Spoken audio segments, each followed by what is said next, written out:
All right, you guys. So I'm sitting here with my afternoon mud cup, getting ready to shift into high gear. I did all my morning things,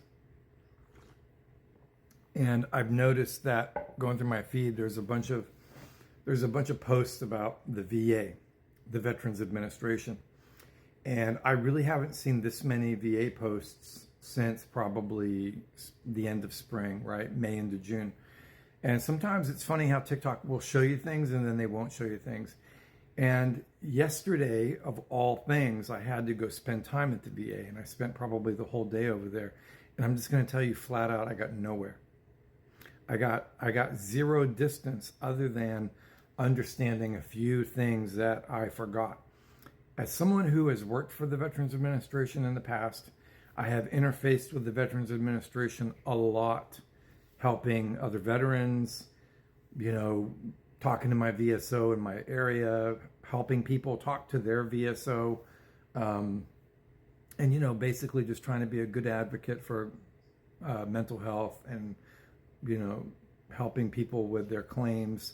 For a long time, I helped a lot of the last stage World War II and Korean era, Korean War veterans with their disability claims back in the day. And then, I kind of moved out of that, and I had moved away from dealing with the VA for a long time. Just because I had spent so much time working at the VA and working with the VA, I got really burnt out. And I was a much younger man back then. So now I'm seeing TikToks of people really frustrated with the VA. And the number one rule as a veteran that we should always remember is that just because we may have had a good experience from beginning to end with what we were going through, whether in service, during service, and after service, it doesn't necessarily mean that you're somehow special or that the government sees you as some type of quality item, because a lot of veterans kind of get that mentality. Oh, I'm special. I am I'm some type of ghillie suit wearing special forces person or whatever. And I'm not knocking SF people. I'm just saying people get the mentality, even if they were in motor pool, they begin to act like that. And, my advice is always bring it down a notch. So I want to start there. And I want to say that just because your experience was great, it doesn't mean that someone who's having a bad experience doesn't qualify, or or that their journey is defined by that, and that you think, oh well, the VA probably knows that they shouldn't be taken care of.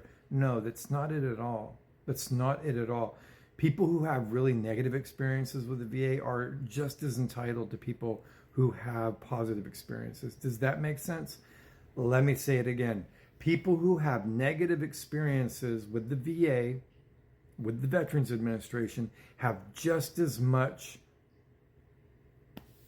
right to be taken care of and to be dealt with, both through the medical process and appointments and disability rating and all of that, as someone who has this, wonderful red carpet experience, which some of us have. Some people have red carpet experience, and we hear about it every once in a while, don't we? So enough said about that. Moving forward, I'm going to say that my experience yesterday, because through the years I've had some red carpet experiences, and through the years I've had some really kind of, Papillon locked in a prison in South Guyana kind of experiences. I've had both of that. I've had the deepest end of the darkest part of the spectrum for the VA, and I've had even some of the best. And my best experiences, I'm just going to tell you guys, were when I had my Congressman Henry Waxman, when I lived in Santa Monica region. I lived in Brentwood, and I was living there, and I was working at the West LA VA. And my congressman, I met with him, I talked to him. He was so pro-veteran, you can't even imagine. And, he was a Democrat, and he would go fight for veterans, personally. The guy would personally be picking up the phone and calling the White House, regardless of who was in there. He would be calling the VA director themselves and saying, what are you doing? Your people have this guy waiting 3-4 years. That man literally moved the ball with the power that he had. Nowadays, they don't do that anymore. I met my congressman where I live now in Riverside County. No offense to Dr. Ruiz, and I'm going to say this because he was one of the originators of the PACT Act, and I'm going to give him that. But in dealing with his office, right, I made some appointments. They gave me a form to fill out, and it was really impersonal. No one ever got back to me about it, right? And then they went without talking to me first to understand my experience and the whole reason why I was calling Dr. Ruiz's office. They went and talked to the people that had, tried to screw me out of my God-given rights through the VA, and then basically sided with them without even hearing me out. And then they said, oh, we'll have a vet rep get in touch with you, and no vet rep ever did. So the experience from your elected officials in dealing and helping veterans has changed dramatically since, the early days. I worked at the VA from like 96 through 2000 and 2001. And then I worked with veterans from about until 2003, and then I stopped. And then over the years from 2011 through 2018 COVID, I helped veterans again. And then I was in school full time, so I had to pull that back again.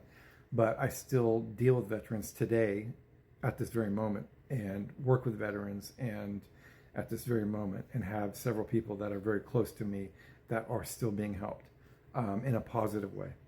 But the Veterans Administration right now, I don't know what's going on over there. Like, I had a dental issue, and they didn't want to pay my dental bill anymore. Pre-approved the whole thing. And then when I called them, they were like, oh yeah, I'm sorry, but we don't have any records of you from ever interacting with the VA since 1995. So it seems like there's a lot of missing records now. I don't know who's responsible for that. I'm not going to name names or assign blame or assume things. I don't know if it was somebody's oversight or mistake, but I called back 3 times to verify that. Every time I needed to get a phone number out of somebody, I got the wrong phone number, and I'd call that number. Like, something is going on over there, and none of it is good. And then I'm hearing in videos that these VA clinicians that are rating people are telling people that they're not authorized to say.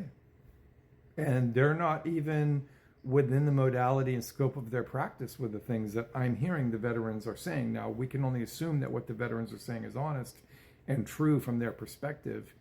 If what they're saying, is true about these clinicians practicing for the VA and being providers for the VA, these are things that if you were a civilian, you would go to the state board and you would file a complaint against that person. And there's a process for that. It's kind of stunning. So I imagine I'm going to start hearing a lot more information from veterans. I'm going to start seeing a lot more frustration from veterans. We need to realize that the suicide rate is already sky high. We already know that Asian American veterans are the least served through the VA because they are the last group of people that want to deal with the VA because the stigma for that group is the highest. I've done some research with that. What else do we got? We have MST, which is military sexual trauma, which is the female veterans that go in that are trying to deal with their abuse and assault and their post-traumatic stress. The VA still kind of gives them short shrift and kind of shrugs and plays them off. It's very, hate to say it, but when you talk to female veterans, as I do, it's a very misogynistic response that they get back versus oh, you were in combat, let's help you out. Or, oh, you saw a C-130 nosedive on the highway one day because the load shifted. Okay, we got you.